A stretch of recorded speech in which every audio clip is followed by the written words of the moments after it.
Alors oui, je vois déjà ce que vous allez me dire. Thanos est un être tragique, profondément complexe, et il est triste de devoir se moquer de lui dans un comics lié à Noël, qui ne peut être qu'enfantin. C'est évident. Alors, pour ce qui est de se moquer de Thanos, Marvel n'a pas besoin d'occasion particulière pour le faire, donc ce serait bien injuste de l'interdire ailleurs, et en plus, ce comics sera particulièrement sérieux en fait. Tu sais que personne t'a rien dit en fait. Oui, non mais oui, c'est la force de l'habitude d'anticiper les critiques que tu pouvais me faire. Bref, c'est parti pour Yule Memory, une histoire venue du Marvel Holiday Special de 1992, un numéro qui nous avait déjà donné l'histoire du Punisher de l'an dernier. Se farcir nos amours, nos peines, nos haines, nos querelles. Pas de vacances, pas de dimanche, overbooké. Faut qu'il assure, toujours présent à l'appel. Pourtant il aimerait se faire un peu moins prier. Quand il descend là du ciel, ce sera pas toujours pour se marrer. Son sale sourire d'éternel s'effacera quand il verra l'étendue de vos péchés. L'histoire commence alors que Thanos rouvre une de ses anciennes bases, histoire de se faire un peu oublier parce que bon, il a un peu essayé de conquérir la galaxie tout de même. Ouais mais attends, dans la chrono, il est pas censé être devenu fermier dans un champ quelque part dans l'espace? Non mais ça c'est la fin de la première histoire, tu vois. La première histoire, oui en effet, il est dans un champ. Mais il y a plusieurs volumes, et là en fait on a dépassé ce moment-là, il est revenu dans toute sa gloire thanosienne. Ces robots commencent donc à faire le ménage, et bougent des cartons pour aller les jeter. Parce que dans l'espace, on utilise aussi des cartons pour déménager. Attends. Ça veut dire que j'utilise le summum de la technologie extraterrestre pour ranger mes comics? Seulement, Thanos veut voir le contenu d'un des cartons, qui contient une vieille poupée toute brûlée.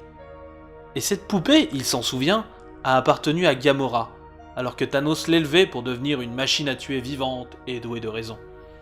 Et pour ce faire, il l'a donc entraînée, tout en essayant de lui donner un cadre normal dans son éducation. Attends 2 secondes là. C'est de la vraie backstory ça, pas du bullshit habituel qui mixe des trucs.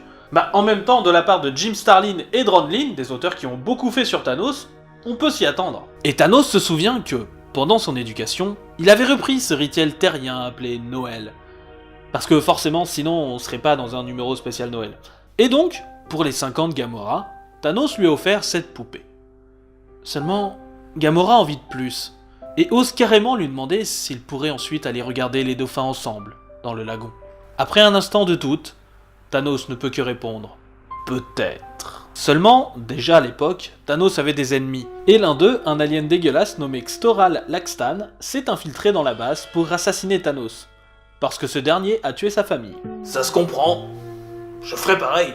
Et alors que l'alien a Thanos bien en joue et s'apprête à tirer, il tire à côté car Gamora lui a envoyé la poupée dans la gueule, ce qui lui fait rater son tir. Et Thanos de se retourner alerté et de griller le malotru intrus, et de trouver dans les cendres de son ennemi la poupée, qui a pris bien cher.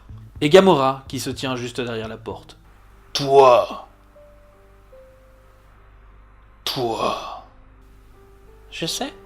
Thanos veut alors remplacer la poupée abîmée, mais Gamora refuse en disant qu'elle va s'occuper de la poupée elle-même, et qu'elle va aller mieux. Thanos prend alors la parole et lui annonce qu'une fois qu'il aura nettoyé les dégâts, ils iront regarder les dauphins au lagon. Plutôt pas mal, non? Ça va? On dirait que tu... Non, c'est rien, c'est juste une poussière dans l'œil. C'est très mal nettoyé ici d'abord. De retour au présent, Thanos se dit que déjà à cette époque, il aurait dû se douter que Gamora finirait par le trahir, et qu'elle n'était pas faite pour une vie de meurtre, et qu'elle se retournerait contre lui un jour.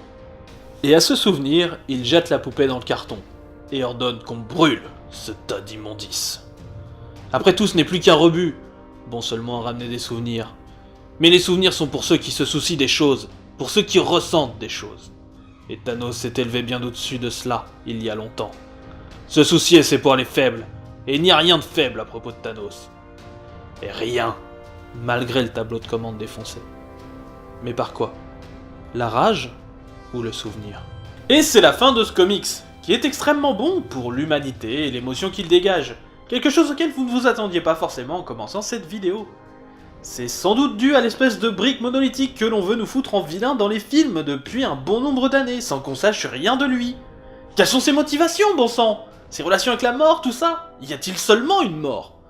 Ce qui fait la force du personnage, c'est normalement son côté tragique, avec des sentiments exacerbés qui vont jusqu'à commettre des génocides par amour.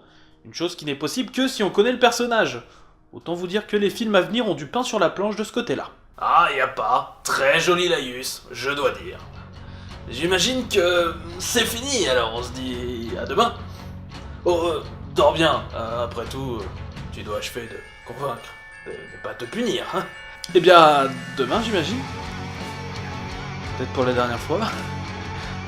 Et on va parler d'un crossover entre Lobo et The Authority. Parce que quitte à crever, autant que ce soit avec panache, bon sang. Encore que... si je pouvais éviter, ce serait cool.